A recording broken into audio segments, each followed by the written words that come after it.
Welcome to River Rat Adventures. I'm here touring the First Hilton Hotel in Cisco, Texas. And I'm here with the lady that's over it. Hi. And she's going to give us a guided tour and get to see the secrets of this place. Yes. I'm Tammy Loren. I'm the former mayor here in Cisco, but I also work for the Conrad Hilton Center and the Chamber of Commerce here in Cisco. I was born and raised.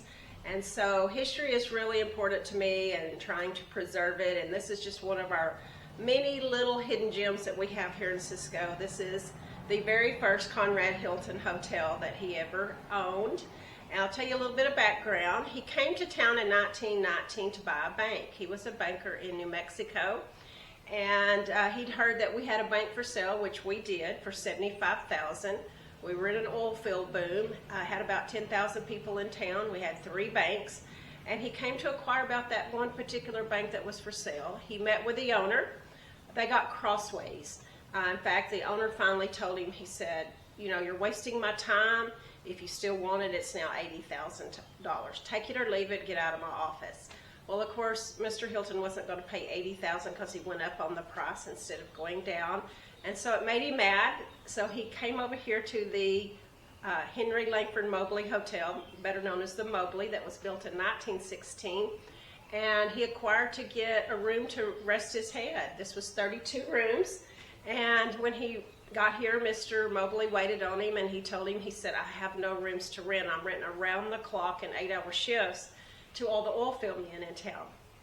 So from that, he then questioned Mr. Hilton by acquiring. He said, I'm assuming that you're in town for all the oil field boom. And he said, no. Mr. Hilton did with the reply of no. I came to town to buy a bank and couldn't get the bank bought. He said, so I just need a place to rest my head before I go back to New Mexico. And kind of a light bulb moment went off for Mr. Mobley, and he said, have you ever thought about owning a hotel? And he said, no. And he said, well, it's for sale. I'm wanting to try my hand in the oil field business. And so they struck up a 3-hour conversation, and from there he ended up buying it for $40,000, and that's how he started his empire. Awesome. Yes. Oh, that is just cool. Yes. And so I'll show you a little bit around. We're standing in what was better known as the cafe part. Now, there was 2 things that Conrad Hilton created here in Cisco that's still a standard in hotel hospitality. One was the dining-in experience. He played off of those men that were in the oil field that were staying in the rooms. They didn't have, sometimes they would come in hungry off of those shifts and didn't have anywhere in town at 11 o'clock at night to eat. And so he put in the Mobley Cafe. And so you're standing actually in the dining area. Where my office is located was dining. Behind my office, they said, was the kitchen area. So that was what he started here in Cisco. And the other thing he started was the gift shop. Played off of those same men. They didn't have time to go get toothbrushes and toothpaste and all the amenities that they needed. So he found a closet and was able to go buy all those from our 5 and 10 dime store and stick all those amenities in there, and then those men could buy from him. And so those are 2 standards that were started here in Cisco by Mr. Hilton. That's still a standard today in hotel hospitality. Too cool. Yes. And one of the things I always like to show, if you'll follow me this way, I don't know how well you can see, but where you see the double windows, that was the width of the rooms. So very small in today's standards. You know, they just used them literally sleep in. They weren't for entertainment. And so you could see here that there would have been 4 rooms just on this first floor, but then where the door is, that was another room, as well as 2 more on the stage. And so there would have been at least 7 or 8 on this side. And then as you look up to the second floor, as you walk on in to our event center, you can see that same duplication on the top. Oh, that's cool. And so Mr. Hilton, he passed away in 1979 at the age of 92. And after his death, from that time to 1986, this place went under renovation. It was completely gutted, completely remodeled, is what you see today. In fact, there is a wedding reception in here tonight, and this is our event center. We rent this out. We are booked almost all the way through December of this year already. And we have everything you can possibly imagine in here, including a Pie Fest festival, in which you can come in and eat all the pie you want, and there's thousands of pieces of pie, and that will happen in October. Oh, that's a diabetes nightmare. Yes, it is a nightmare, but it's fantastic.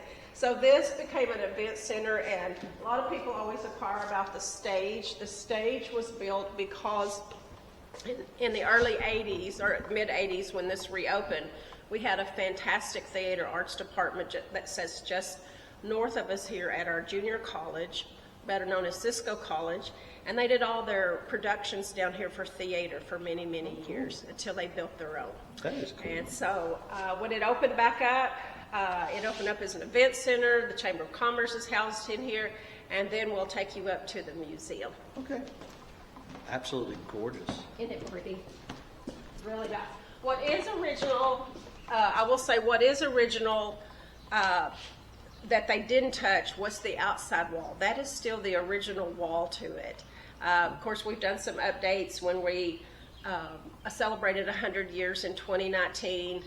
We came in, or they came in actually, and painted and updated and did a few things and kind of got us out of the 80s era.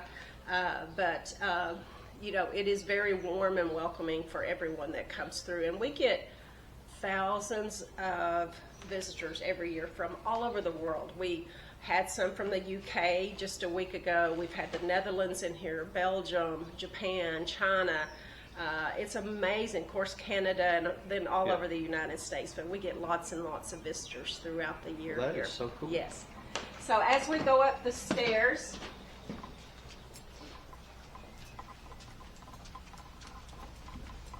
to the main part of the museum, of course, we have a great photo picture of Conrad Hilton with, when he was born in 1887 and passed away in 1979, again at the age of 92. And as we venture up to the main part of the museum,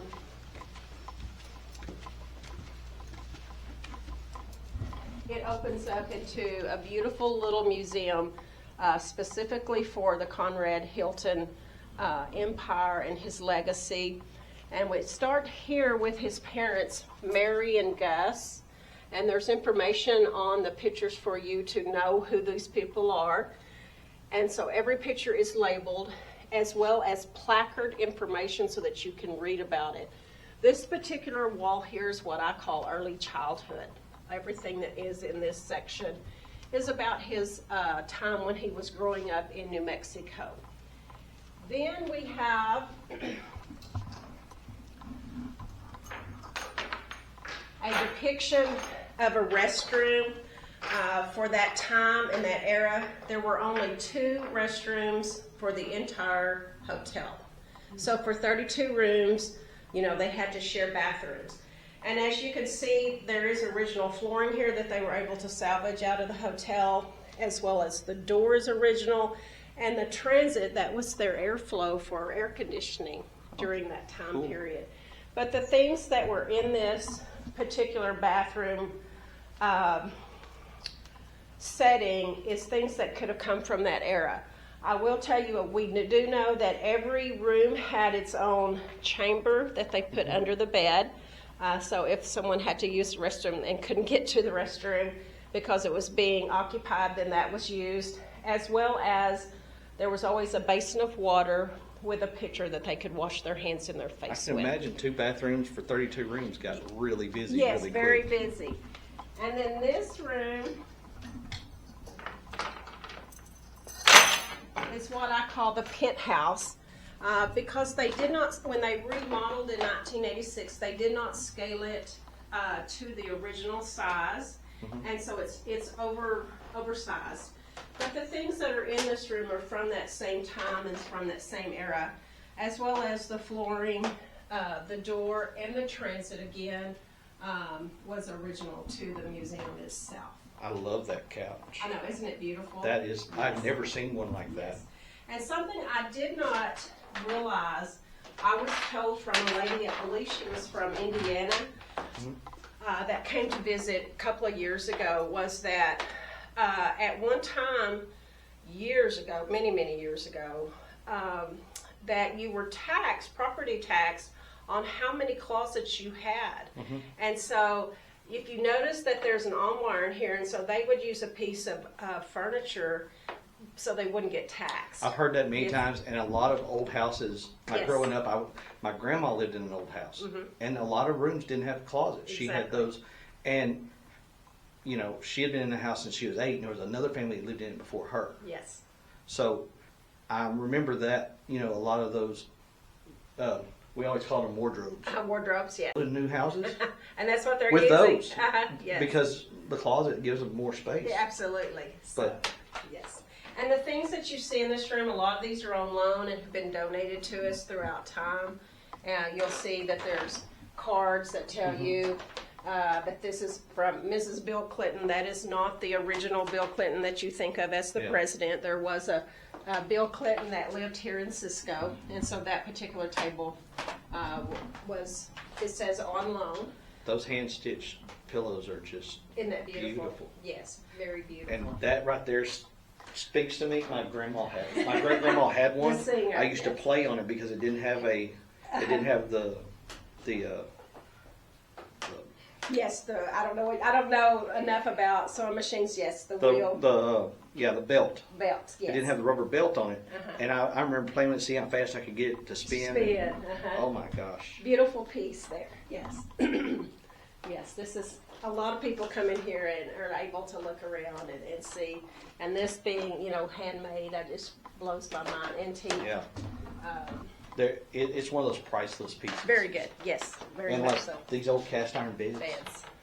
they were built and they last To last forever.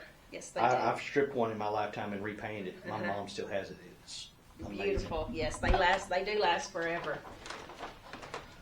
Then we continue here with this, what I call the L-shaped wall right here. And this is just highlighting some of Mr. Hilton's notorious and very famous hotels. Of course, we start with this one being the great-grandfather, the one that he acquired here in Cisco. And of course, it reads great-grandfather of the Waldorf Astoria, which is this here that is pictured on the wall. And so these are some of his that he really thought a lot about, although I think he really loved all of them, but we couldn't put, you know, thousands of them on the wall. I love how he made each one of his hotels completely different from the other. Yes, and you know, a lot of people may not realize that he built his first hotel in Dallas, Texas, the Statler. Yeah. And it has just been, in the last couple of years, remodeled and reopened, and they say it's beautiful. One of the things about Mr. Hilton is that he became known as the innkeeper to the world.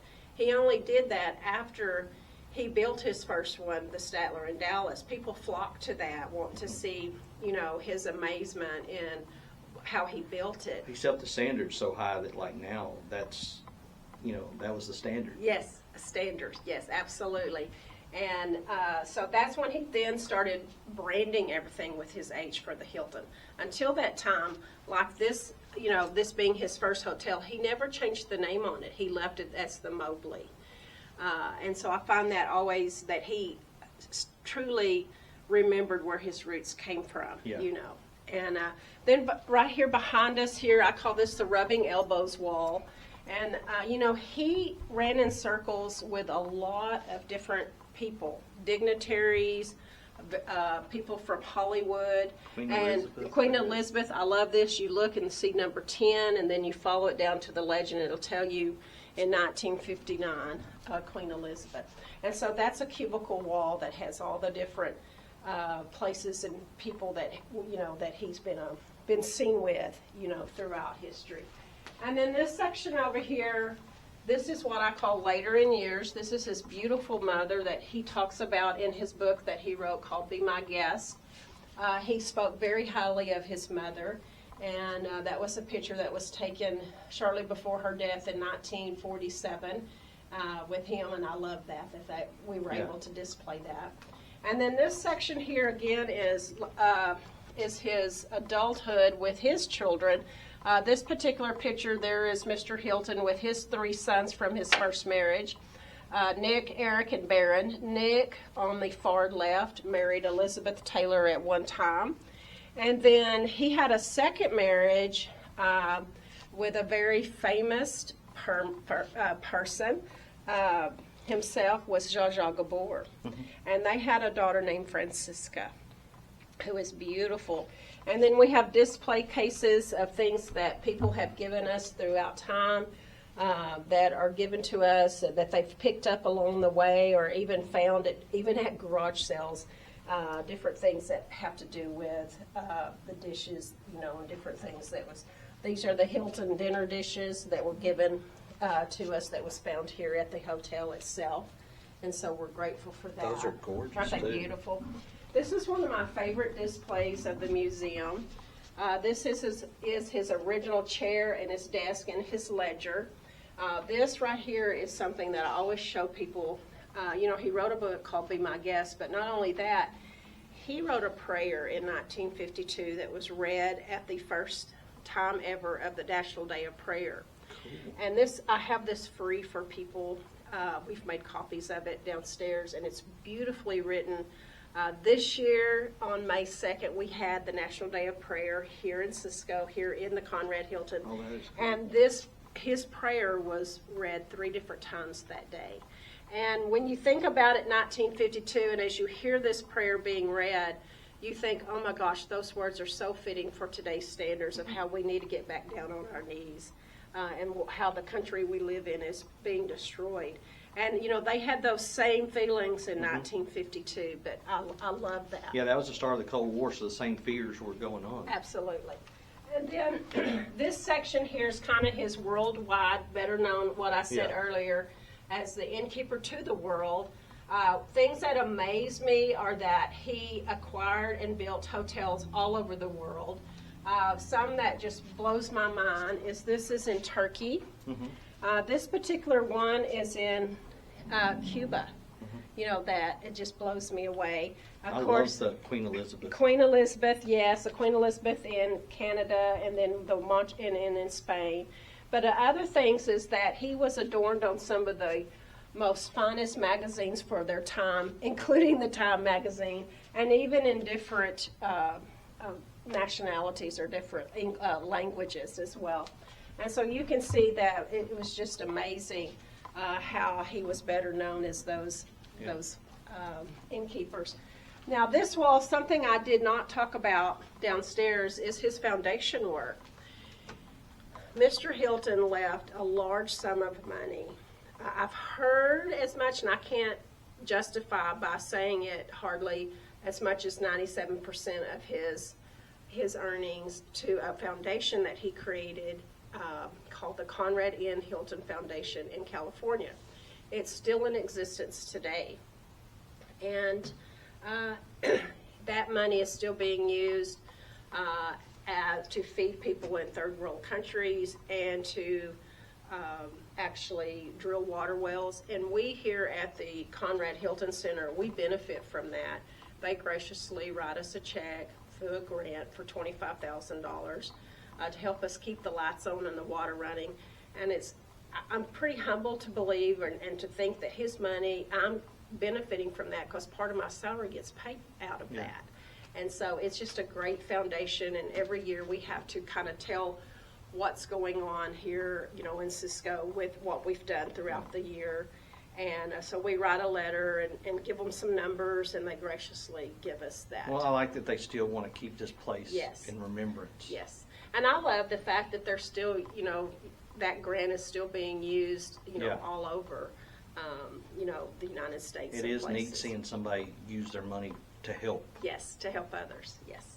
And so that is the you know, the quaint little museum, we call it the Hidden Gem of Cisco, and the famous Conrad Hilton, and how he came to town to purchase a bank and ended up with a hotel, and the rest is history. Well, thank you, ma'am. Thank you for your time.